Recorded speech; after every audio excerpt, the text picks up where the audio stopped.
Diwan foundation of classical music and dance की ओर से मैं डॉक्टर कुमुद दीवान आप सबका इस विशेष प्रस्तुति में राग ताल समागम 2 में बहुत बहुत हार्दिक स्वागत करती हूँ। आज ये कार्यक्रम Kumud Diwan foundation of classical music and dance के रेपर्टरी के युवा कलाकारों की प्रतिभा को दर्शा रहा है। हमने राग ताल समागम पार्ट 1 भाग 1 जो आपको दिखाया है, जो आपके समक्ष हमने प्रस्तुत किया हमारे कलाकारों ने, उसमें आपने यंत्रवाद्यों की प्रस्तुतियाँ देखी, एकल या सोलो प्रदर्शन देखा सारंगी में, हारमोनियम में, और उसके बाद आपने उसमें एकल प्रस्तुति जिसको कहते हैं प्योर राग, उसमें आपने एकल सुना। आपने दीवाना किए शाम किरवानी उसमें सुना दादरे में, तो जुगलबंदी में भी आपने दोनों साज सुने। और ये अकम्पनीमेंट के साज नहीं है, ये एकल के भी वाद्य हैं और तबला उनकी बहुत अच्छी अकम्पनीमेंट करता है। ये राग ताल समागम संस्कृति मंत्रालय के सौजन्य से हम प्रस्तुत कर रहे हैं, जिसके लिए हम बहुत बहुत आभार व्यक्त करते हैं संस्कृति मंत्रालय का, जो हमें समय समय पर इस तरह के कार्यक्रम प्रस्तुत करने को प्रेरित करती है। और आपके जैसे श्रोतागण जो हमें हमारा हौसला बढ़ाते हैं, हमारे युवा कलाकारों का हौसला बढ़ाते हैं। राग ताल समागम 2 में हम प्रस्तुत कर रहे हैं ताल। तो राग के साथ ताल, बिना ताल के राग नहीं हो सकता और बिना राग के ताल भी नहीं हो सकता, क्योंकि आपको ताल देने के लिए कोई ना कोई एक कांस्टेंट लहरा चाहिए। तो उन दोनों का भी समागम इस तरह से होता है। तो नहीं तो कोई तबला ही बजाता रहेगा तो आपको ये समझ में नहीं आएगा कि उसका खाली, आप जो तबला बजाते हैं तुमको तो पता है खाली बड़ी कहाँ जा रहा है, बट हमारे जो जनरल हमारे ऑडियंस हैं उनको और अच्छा पता चलता है। वो एक कॉम्पोजिशन बन के आ जाता है जब उसके साथ ही हमारी कोई एक रागदारी के अंदर कोई एक किसी वाद्य पर लहरा भी होता है। वो लहरा सारंगी से दे सकते हैं, वायलिन से दे सकते हैं, वो लहरा हारमोनियम से दे सकते हैं, विविध वाद्यों से दे सकते हैं। आज सारंगी पर लहरा दे रहे हैं कानिश धोलपुरी और एकल तबला सोलो वादन कर रहे हैं श्री आशीष मिश्रा जी हमारे बनारस से, जो कि बहुत कलाकारों के परिवार से आते हैं, पुरानी परंपरा बनारस से आते हैं।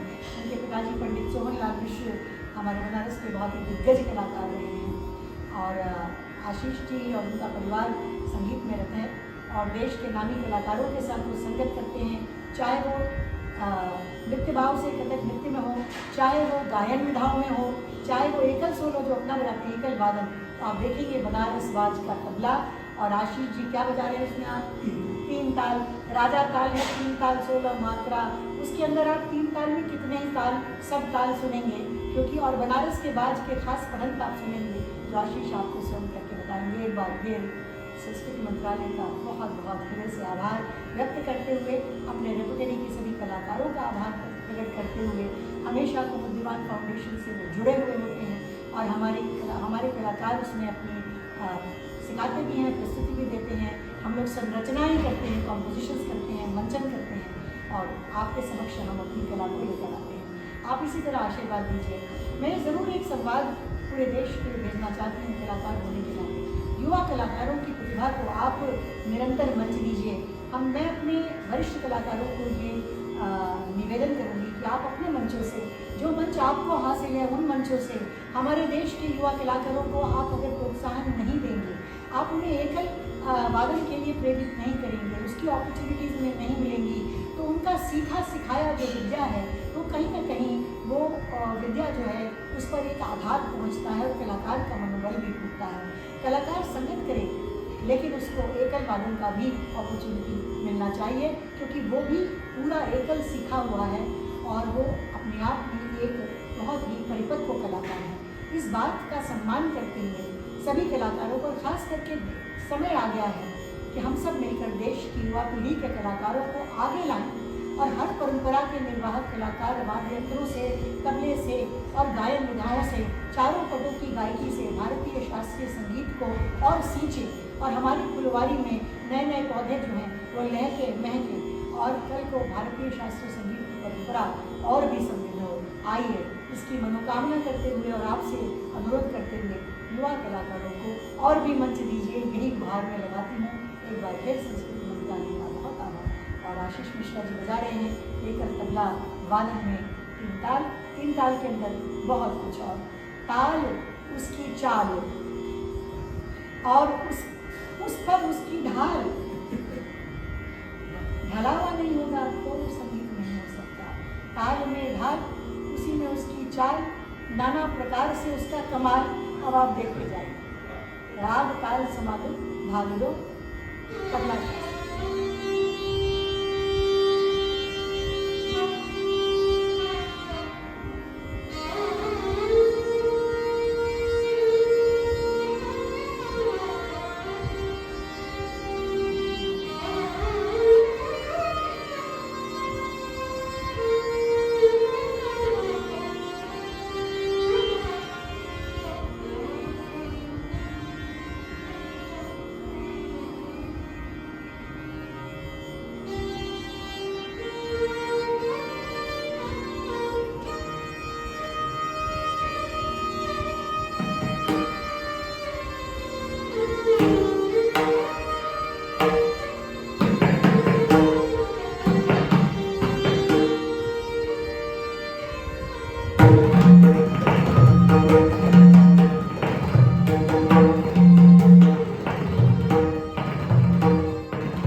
गाने में बढ़त होती है, आलाप होता है।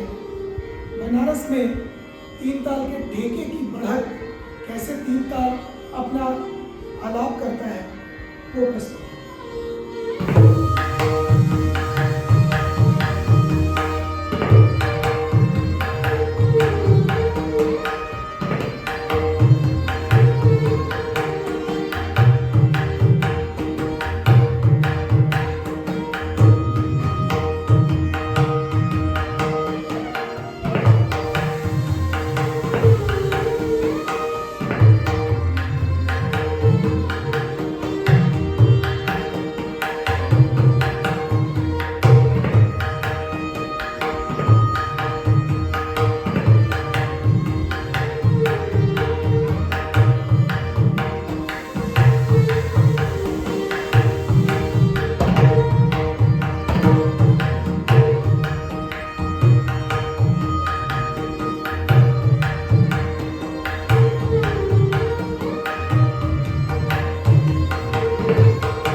रेला बजाकर अंत करूँगा, जिसमें ये बनारस घराने की विशेषता ये है कि बनारस घराने का तबला पखावज अंग को बहुत ज़्यादा से प्रेरित है। तो तबले पर पखावज की प्रस्तुति देने की कोशिश करूँगा।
नमस्कार।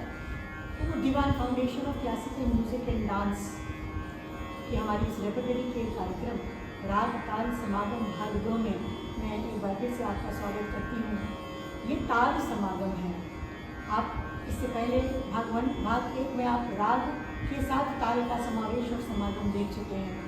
ताल में भी राग का समावेश रहता है, रहना चाहिए तबला वादक को। और हमारे गुरुजी हमेशा कहते थे कि अरे तबले वाले से बच के रहिए, तबले वाले खतरनाक होते हैं।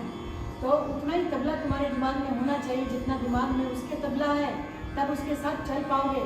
नहीं तो कुछ ऐसा ट्रिक करेगा स्टेज पे कि गिरा देगा। तो ये बात बहुत ही कम अवस्था से मेरे दिमाग में घुस चुकी थी कि तबला सुनते रहो, तबले को पढ़ते रहो, सुनते रहो, तबले को समझते रहो। जितना अच्छा आप ताल में ढल जाएंगे, आपके गाने में उतने ही चार चांद लगते चले जाएंगे। जितना आप, जो हमारे संगीत की भाषा में कहते हैं, जितना कलाकार ताल फ्री है उसका गाना उतना ही विलक्षण होता चला जाता है। क्योंकि ताल राग दोनों का समावेश होता है किसी भी प्रस्तुति में। आप नृत्य को ले लीजिए, ताल प्रधान है, उसका एक ताल है। ओडिसी नृत्य के ताल अलग हैं, कथक का अलग है, उसके चक्र अलग हैं, भरतनाट्यम का अलग है, उसके इंस्ट्रूमेंट्स भी अलग हैं, लेकिन वो एक लय पर, एक बीट पर ही चलता है। तो वो बीट और वो लय जब आप पूरी तरह से उसको आत्मसात कर लेते हैं तो आपकी ज्ञानी की कैपेसिटी कहीं बढ़ जाती है। इसीलिए हमेशा तबला, तबले वाले संगीतकार जो हमारे हैं, उनको तो बस उनके साथ ही रहिए, बहुत अभ्यास कीजिए ताकि आपका गाना एज ए कलाकार, एज ए गायक ताल फ्री रहे। वो बहुत हमारे लिए महत्वपूर्ण है। तो राग ताल समावेश की इस अंतिम प्रस्तुति में हम प्रस्तुत कर रहे हैं एक और तबला वादन लेकर। जैसा मैंने कहा ना कि हमारे सभी कलाकार, जो युवा हों या वरिष्ठ हों, कई कलाकार सिर्फ एकल बजाते आए, कई कलाकार एकल के साथ संगत भी करते आए, क्योंकि हमारे शास्त्रीय संगीत की पद्धति और परंपराएं प्रस्तुति की ऐसी रही हैं कि अकम्पनीमेंट की जरूरत सभी चारों प्रति गायकी में होती है। लेकिन जो आपके साथ अकम्पनी कर रहे हैं, वाद्य यंत्र वाले या तबले, आप इस बात का तो ध्यान रखिए, कलाकार गायक होने के नाते या नर्तक होने के नाते, कि वो उतनी ही तालीम और उतना ही रियाज लेके आते हैं जितना आप, कई बार आपसे ज़्यादा। उस चीज़ का आप सम्मान रखिए और उनकी विधा, उनकी कलाकार का, उनकी कला का आप सम्मान कीजिए कि वो इतना सीख कर, इतना मांझ कर आए हुए हैं, वो सिर्फ आपके साथ संगत नहीं कर रहे हैं। तो बराबरी का दर्जा और सम्मान आप दीजिए, क्योंकि वो एकल प्रस्तुति के कलाकार हैं। एकल विधि से ही गुरुओं ने उनको राग और ताल सिखाए। ताल की इस प्रस्तुति में हम प्रस्तुत कर रहे हैं एकल तबला वादन युवा कलाकार फजल धोलपुरी का। उनके साथ हारमोनियम पे लहरा दे रहे हैं मुकेश भारद्वाज जी, जो डॉक्टर विनय मिश्र के शिष्य हैं, और फजल धोलपुरी जी हमारे मरहूम उस्ताद पद्मश्री महमूद धोलपुरी जी के पौत्र हैं, और फखरुद्दीन धोलपुरी जी के पुत्र हैं। फखरुद्दीन जी बहुत सुंदर सारंगी बजाया करते थे, और इनके दादा तो भारतवर्ष के मशहूर हारमोनियम वादक थे। ऐसा उनका हारमोनियम बजता था, बिना कुछ हो, ख्याल हो, ठुमरी हो, टप्पा हो, गज़ल हो, गीत हो, भजन हो, कव्वाली हो, उस्ताद जी की का हारमोनियम वैसा ही बजता था, सर चढ़कर बजता था।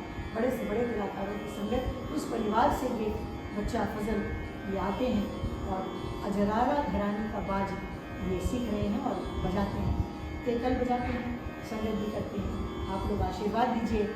हमारे तबले के मुख्य घराने यही हैं, फर्रुखाबाद, अजराड़ा, बनारस का बाज, दिल्ली का बाज, ये कुछ हमारे जो तबले के जो लोग कहते हैं ना प्राचीन घराने। वैसे कहने को तो बहुत लोग हर चीज़ के लिए घराना बना देते हैं। हमारे घराने की बंदिश ख्याल में, हमारे घराने की ठुमरी, हमारे घराने का टप्पा, अरे भाई, जब 3 पीढ़ियाँ उस घराने में संगीत सीखकर मंच पे उतार दें अपने जीवन काल में, तब जाकर एक घराना बनता है। यही परिभाषा है, हमारे गुरुओं ने तो हमें यही सिखाया है। तो मैं इस बात पर भी एक छोटा सा संवाद देना चाहूँगी अपने कलाकारों को। हमारे सोशल मीडिया पे बहुत सारे लोग जुड़े हुए हैं। घराना हमारी बनाने से नहीं बनता है, एक व्यक्ति विशेष से बंदिशें बनती हैं। उस गायकी का एक विशेष गायकी प्रधान अंग बन जाता, अंग जरूर बनता। घराना तो तभी बनेगा जब 3 पीढ़ियां उस घराने की उसको सीख कर, उसको मांझ कर, उसको जीवन काल में मंचन कर देंगी, तब वो घराना हो जाएगा। इसलिए किसी भी चीज़ को हम अनायास ही इस तरह से घराना ना कहें तो ज़्यादा बेहतर होगा, बिकॉज हमारी परंपराओं में ऐसा नहीं बताया गया है। बाकी तो बोलने के लिए आज हम कुछ भी बोल सकते हैं, सोशल मीडिया का बहुत उत्पात है, कोई भी कुछ भी कह रहा है, लेकिन जो शास्त्र है, जो शास्त्र सम्मत बात है, वो यही है जो हमने लिखी। और आप अंत में शास्त्र हम लिख से संस्कृत मंत्रालय का बहुत आभार प्रकट करते हैं। राग ताल समागम 2 हमने ताल पर रखा है। अजराना घराने की आप तबले का बात सुनिए, फजल भोजपुरी से संगठन के साथ कर रहे हैं, मुकेश भारद्वाज हारमोनियम पर, और ये ताल है। और ताल का तो हमेशा ही विचित्र कुछ कमाल है, और अगर नहीं भी होता है तो ये ताल वाले इतना दिमाग रखते हैं कि कमाल में भी धमाल कर देते हैं। इसके साथ कार्यक्रम का समापन हम करते हैं। आप सब पधारे, इसके लिए आप सबका बहुत बहुत आभार एक बार फिर, और आपको नमस्कार।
है।